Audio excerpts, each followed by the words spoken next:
Students, welcome to career in action. लगन आपकी, advice हमारी।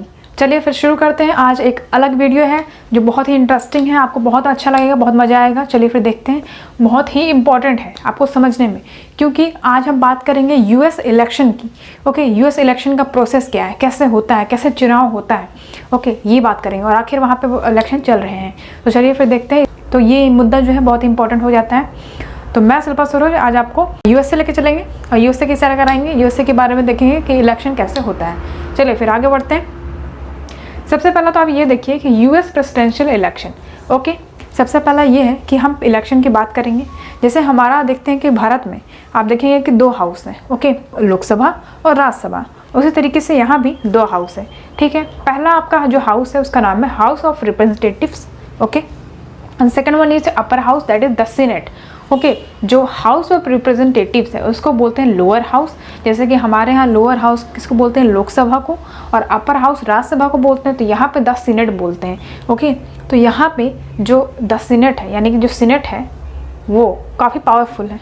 अब बात करेंगे आगे कि देख लेते हैं कि जो हाउस ऑफ रिप्रेजेंटेटिव्स है इसमें अगर आपको इलेक्ट होना है तो आपको क्या क्या एलिजिबिलिटी चाहिए, क्या क्या आपका एलिजिबिलिटी होना चाहिए। तो सबसे पहला तो ये है कि आपके 25 उम्र होनी चाहिए। ठीक, 25 ईयर्स मिनिमम होनी चाहिए। 25 years old. Okay, minimum must be US citizen for at least 7 year. आपको यूएस का सिटीजन होना पड़ेगा एटलीस्ट 7 ईयर तक। ओके, इसके टेन्योर है, यानी कि जब आप चुनाव हो जाएगा, जब आप ये बन जाएंगे हाउस ऑफ रिप्रेजेंटेटिव्स, तो आप 2 साल तक आपको टेन्योर दिया जाएगा। आप 2 साल तक निर्वाचित रह सकते हो। ओके, उसके बाद जो क्या है कि री elected in every even year. जो एवरी इवन ईयर होता है, यानी कि हर 2 साल पे आप फिर से इलेक्ट होते हैं, तो ये 2 साल बाद फिर से री इलेक्ट हो सकते हैं। ओके, अब बात करेंगे 10 सीनेट की। तो सीनेट में क्या है, सीनेट जो है उसमें 100 मेंबर होते हैं। ओके, जो हम हाउस ऑफ रिप्रेजेंटेटिव की बात करते हैं तो इसमें प्रेजेंट में 435, यानी कि 435 जो है वो तो परमानेंट है, लेकिन इसमें जो है 6 और ऐड किया गया है, तो 441 करंट में हो गया है। ओके, नॉन वोटिंग मेंबर्स हैं ये 6 जो इसमें ऐड किया गया है। और जो सीनेट की बात करेंगे तो इसमें 100 मेंबर्स हैं।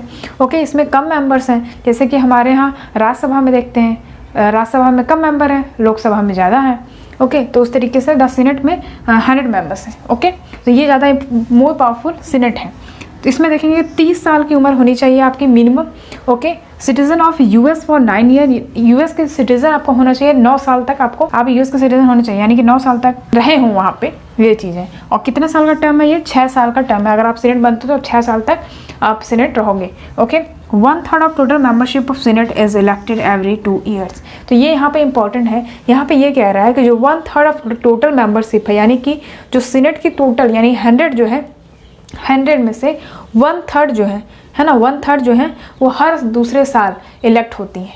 तो ये चीज़ है, ये चीज़ इसमें ज़्यादा अच्छा है। तो अब आगे देखेंगे कि जो पार्टी यहाँ पे कौन सी है। यहाँ पे 2 पार्टी है, 2 पार्टी। सबसे स्टार्टिंग में अगर हम बात करें, जो प्रेसिडेंट थे वो जॉर्ज वॉशिंगटन थे, तो उनकी जो पार्टी थी वो फेडरल थी, बट अभी फिर चेंजेस हुए तो काफ़ी चीज़ें अलग हुई। तो अब क्या हो गया, 2 पार्टी है, रिपब्लिक और डेमोक्रेटिक। तो पार्टी की जब बात करेंगे तो यहाँ पे 2 पार्टी है, रिपब्लिक पार्टी और डेमोक्रेटिक पार्टी। यहाँ पे साइन देख रहे हैं आप, रिपब्लिक पार्टी का जो साइन है वो एलिफेंट है, हाथी है, और डेमोक्रेटिक का गधा है। ओके, अब आप देखते हैं क्या समझते हैं कि जो डेमोक्रेटिक है उसने अपना साइन गधा क्यों रख लिया। देखिए क्यों रखा, तो पहले तो ये बात आती है, तो समझना ये है कि उस समय जो डेमोक्रेटिक के जो लीडर्स हैं, जो उस समय के ओबामा हो गए, जॉय बिडेन, ये अभी के हैं, पहले के जो उस समय का जो वॉर चल रहा था उस समय यहाँ पे लोगों को गधा बोला जाता था, तो इन्होंने क्या किया, अपना सिंबल ही गधा रख लिया। हद हो गई। तो रिपब्लिक की बात करें तो यहाँ पे हाथी क्यों, जब कोल्ड वॉर जब हुआ था, तो कोल्ड वॉर जब ख़त्म हुआ था तो शीत युद्ध जिसको बोलते हैं, तो यूएसए ने उसमें काफ़ी, यूएसए का हाथ था उस चीज़ को ख़त्म करने में, तो उसको अपने खुद को तो पहले यूएन फर्स्ट बोलता है ना, अमेरिका फर्स्ट। तो इसलिए जो हाथी है वो एक स्ट्रॉन्ग का प्रतीक है ना, तो इसलिए उन्होंने हाथी खुद को बहुत पावरफुल समझते हैं, इसलिए उसको हाथी का चिन्ह दे दिया। ओके, तो ये हो गया चिन्ह का। अगर हम देखें कि डेमोक्रेटिक रिपब्लिक में, तो इसके पहले बैरक ओबामा, उसके बाद जॉय बिडेन जो है अभी डेमोक्रेटिक पार्टी के हैं।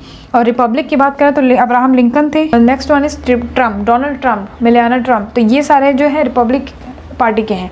ओके, अब देखेंगे कि जो वाइस प्रेसिडेंट का इलेक्शन होता है।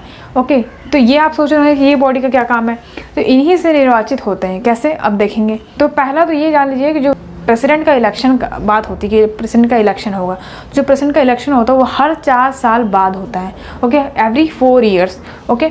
तो जब प्रेसिडेंट का इलेक्शन होगा तो वाइस प्रेसिडेंट का भी होगा इनके साथ ही, ओके। तो इनको, ये जो प्रेसिडेंट है उसको हेड ऑफ द स्टेट और हेड ऑफ द गवर्नमेंट कहते हैं, ओके। इंडिया में क्या है कि head of the state president को बोलते हैं और head of government prime minister को बोलते हैं, ओके। यहाँ पे उल्टा है, यहाँ पे सिर्फ प्रेसिडेंट ही है। तो हमारा जो कुछ है तो मिलता है वो यूके से मिलता है, यूके गवर्नमेंट यानी पार्लियामेंट्री फॉर्म ऑफ गवर्नमेंट है, इनका प्रेसिडेंशियल फॉर्म ऑफ गवर्नमेंट है अमेरिका का, ओके। तो अभी जो है लास्ट इलेक्शन जो है 3 नवंबर 2020 को हुआ है, यानी 3 नवंबर 2020 को लास्ट इलेक्शन हुआ। अब जो नेक्स्ट होगा वो 6 नवंबर 2022 में होगा, ओके। तो अब हम आगे देखेंगे अब कैसे रिप्रेजेंटेटिव, हाउस ऑफ रिप्रेजेंटेटिव कैसे बनते हैं। तो पहले ये देखिए कि स्टेट है, मान लीजिए यूएस के 50 स्टेट हैं, ओके, 50 स्टेट्स हैं। तो 50 स्टेट्स यानी कि हर स्टेट में डिस्ट्रिक्ट्स होंगे, ओके। हाँ, वहाँ भी डिस्ट्रिक्ट्स होते हैं, मैं ऐसा कोई हंसी वाली बात नहीं है, वहाँ भी डिस्ट्रिक्ट्स हैं, ओके, वहाँ भी डिस्ट्रिक्ट होते हैं। तो उसमें जो भी डिस्ट्रिक्ट होगा उससे 2 रिप्रेजेंटेटिव्स हम वहाँ से इलेक्ट करेंगे, वहाँ से इलेक्ट होते हैं, okay, elected by the people, okay.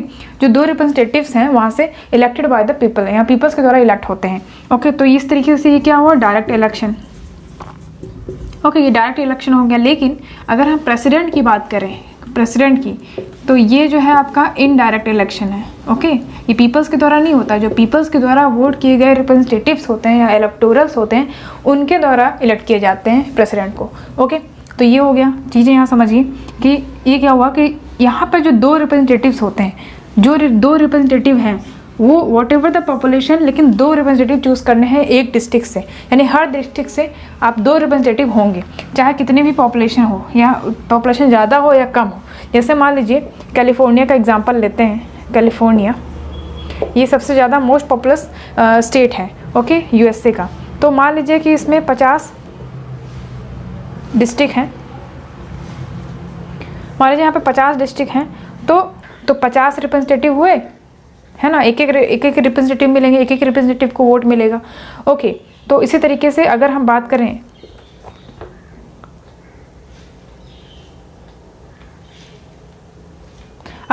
Alaska की, ओके, अलास्का में एक ही, अलास्का जो है काफ़ी बड़ा है बट वहाँ पे पॉपुलेशन जो है वो बहुत कम है, कम है, एक ही डिस्ट्रिक्ट है। तो वहाँ पे जो रिप्रेजेंटेटिव हुए वो कितने हुए, एक रिप्रेजेंटेटिव। तो इस तरीके से, okay, it depends on the population नामित किए जाते हैं, ये डिपेंड ऑन द पॉपुलेशन पे डिपेंड होता है, ठीक है। तो इस तरीके से होता है। और जो है ये रिप्रेजेंटेटिव जो है ये जाते हैं कहाँ, हाउस ऑफ रिप्रेजेंटेटिव में, ओके।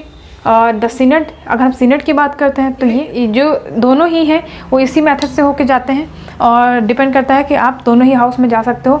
लेकिन अगर हम बात करें कि जो प्रेसिडेंट का इलेक्शन होता है वो कैसे होता है, तो ये सब जो मेथड है वो एक तरीके से यही है कि नाम अलग अलग हैं, बाकी काम सबका एक है। कैसे देखते हैं, तो अगर हम बात करते हैं प्रेसिडेंट के इलेक्शन की तो इलेक्टोरल कोलाज से होता है। कैसे, जैसे मान लीजिए ये बंदा है वो गया वोट डालने, यानी ठीक, तो बैलेट में गया और उसने वोट डाला, तो वो प्रेसिडेंट को इलेक्ट नहीं करेगा, वो प्रेसिडेंट के लिए वोट नहीं देगा, वो देगा वो इलेक्टर्स को वोट देगा, जो इलेक्टर्स को वोट देगा और जितने ज़्यादा इलेक्टर्स होंगे फिर वो जो है प्रेसिडेंट को इलेक्ट करेंगे, ओके। इस तरीके से होता है। तो जो हम, जैसे मैं हूँ, मैं वहाँ रहती हूँ, मैं वहाँ पे गई, पोस्टल बैलेट गई और मैं वहाँ पे वोट डालूंगी, तो मैं जो है इलेक्टर्स को डालूंगी जो पर्टिकुलर डिस्ट्रिक्ट के होंगे, मेरे पर्टिकुलर डिस्ट्रिक्ट में जो होंगे मैं उनको वोट डालूंगी। फिर वो सारे मिल के 538 है ना, तो इसमें से 270 चाहिए होता है विन करने के लिए, यानी जीतने के लिए। तो जो इलेक्टोरल्स हैं, अगर 270 से ज़्यादा किसी को वोट मिलते हैं, है ना, जैसे कि अगर ये इलेक्टर्स हैं, ओके, इनको 270 और इधर मान लीजिए रिपब्लिक पार्टी है और इधर मान लीजिए डेमोक्रेटिक पार्टी है, ओके। तो 538 सीट है, उसमें से 270 अगर रिपब्लिक को मिल जाता है, यानी ट्रम्प की सरकार 270 से ज़्यादा अगर ये पा जाते हैं, क्रॉस करने के लिए 270 चाहिए, तो यहाँ पे इनकी जीत हो जाएगी ट्रम्प सरकार की, ठीक है। अब हम देखेंगे तो 3 स्टेप में, पूरी कुल मिला के बात ये है कि 3 स्टेप में जो है इलेक्शन प्रोसेस होता है।